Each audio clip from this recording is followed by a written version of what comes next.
ಯೇಸುವಿಗೆ ಸ್ತೋತ್ರ.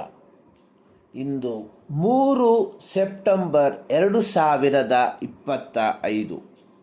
ಎಲ್ಲರಿಗೂ ಶುಭ ಮುಂಜಾನೆ. ಈ ದಿನದ ಧ್ಯಾನ ಭಾಗ ಪೌಲನು ಕೊಲೊಸ್ಸೆಯವರಿಗೆ ಬರೆದ ಪತ್ರಿಕೆ 3ನೇ ಅಧ್ಯಾಯದ ಪ್ರಾರಂಭ ಭಾಗ.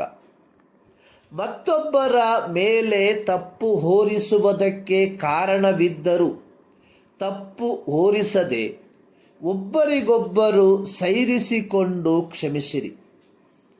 ಪೌಲನು ಕೊಲೊಸ್ಸೆ ಸಭೆಯ ವಿಶುದ್ಧರಿಗೆ ಧರಿಸಿಕೊಳ್ಳುವುದಕ್ಕೆ ಹೇಳುತ್ತಿರುವ 6ನೆಯ ಸದ್ಗುಣ ಅನ್ನುವಂಥದ್ದು ಸಹಿಷ್ಣುತೆ. ಇದಕ್ಕೆ ಪೌಲನು ಉಪಯೋಗಿಸಿರುವ ಗ್ರೀಕ್ ಪದ ಅನ್ನುವಂಥದ್ದು ಅನೆಹೋಮೇನಿ. ಈ ಪದವು ಸಹ ಸಹೋದರರೊಂದಿಗೆ ಅಥವಾ ಇತರರೊಂದಿಗೆ ತಾಳ್ಮೆಯಿಂದ ಒಡನಾಡುವ ಪ್ರವೃತ್ತಿಯನ್ನು ವಿವರಿಸುವಂತಹ ಪದವಾಗಿದೆ. ಅನೆಹೋ ಎಂಬ ಗ್ರೀಕ್ ಪದದ ಅರ್ಥ ಉಳಿಸಿಕೊಳ್ಳಲು ಗಟ್ಟಿಯಾಗಿ ಹಿಡಿದುಕೊಳ್ಳುವುದು.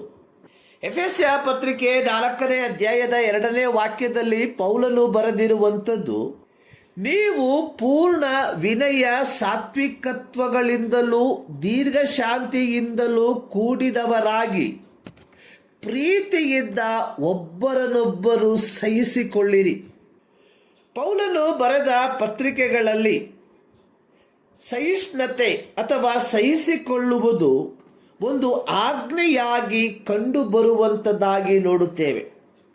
1 ಕೊರಿಂಥ 6ನೇ ಅಧ್ಯಾಯದ 1ರಿಂದ 7 ವಾಕ್ಯಗಳಲ್ಲಿ ಪೌಲನು ಕೊರಿಂಥ ಸಭೆ ಅಭಿಮುಖಿಸುತ್ತಿರುವ ಒಂದು ಗಂಭೀರವಾದ ವಿಷಯದ ಕುರಿತು ಪ್ರಸ್ತಾಪಿಸಿರುವಂಥದ್ದನ್ನು ನೋಡುತ್ತೇವೆ.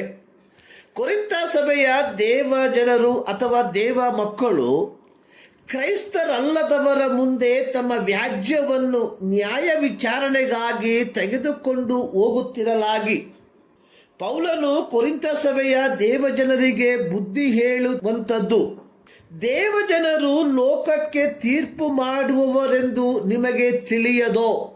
ಲೋಕವು ನಿಮ್ಮಿಂದ ತೀರ್ಪನ್ನು ಹೊಂದಬೇಕಾಗಿರುವಲ್ಲಿ ಅತ್ಯಲ್ಪ ಸಂಗತಿಗಳನ್ನು ಕುರಿತು ತೀರ್ಪು ಮಾಡುವುದಕ್ಕೆ ಅಯೋಗ್ಯರಾಗಿದ್ದೀರೋ?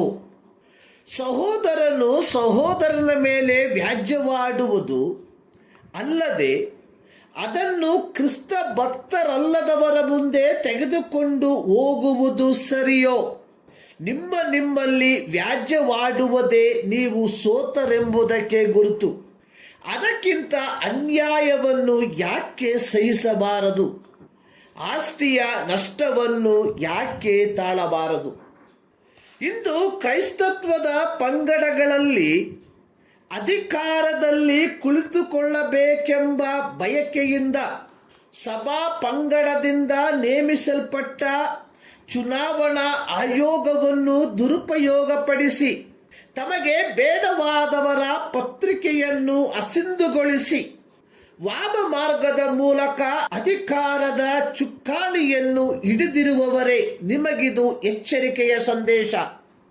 ಯಾವ ದೇವರ ರಾಜ್ಯಕ್ಕಾಗಿ ನೀವು ಕರೆಯಲ್ಪಟ್ಟಿದ್ದೀರೋ ಆ ದೇವರ ರಾಜ್ಯದಿಂದ ನಿಮ್ಮ ಅನ್ಯಾಯದ ಕಾರ್ಯಗಳ ಮೂಲಕ ವಂಚಿತರಾಗಲಿದ್ದೀರಿ ಎಂಬುದನ್ನು ಮರೆಯಬೇಡಿರಿ. ಪೌಲನು ಕೊರಿಂಥ ವಿಶ್ವಾಸಿಗಳಿಗೆ ಹೇಳಿರುವಂಥದ್ದು, ಅನ್ಯಾಯಗಾರನು ದೇವರ ರಾಜ್ಯಕ್ಕೆ ಬಾಧ್ಯರಾಗುವುದಿಲ್ಲ. ಪೌಲನು ಕೊಲೊಸ್ಸೆ ಸಭೆಯ ವಿಶುದ್ಧರಿಗೆ ಉಪದೇಶಿಸಿರುವಂಥದ್ದು, ಸಹಿಷ್ಣುತೆ ಎಂಬ ವಸ್ತ್ರವನ್ನು ಧರಿಸಿಕೊಳ್ಳಿರಿ. ಪ್ರಿಯರೇ, ಕನಿಕರ, ದಯೆ, ದೀನಭಾವ, ಸಾತ್ವಿಕತ್ವ, ದೀರ್ಘಶಾಂತಿ ಎಂಬ ವಸ್ತ್ರಗಳೊಂದಿಗೆ ಸಹಿಷ್ಣುತೆಯ ವಸ್ತ್ರವನ್ನು ನಾವು ಧರಿಸಿಕೊಂಡಿದ್ದೇವ. ಈ ಮುಂಜಾನೆಯಲ್ಲಿ ಸರ್ವಶಕ್ತನಾದ ದೇವರು ಈ ಅಧ್ಯಯನದ ಮೂಲಕ ನಿಮ್ಮನ್ನು ಆಶೀರ್ವದಿಸಲಿ.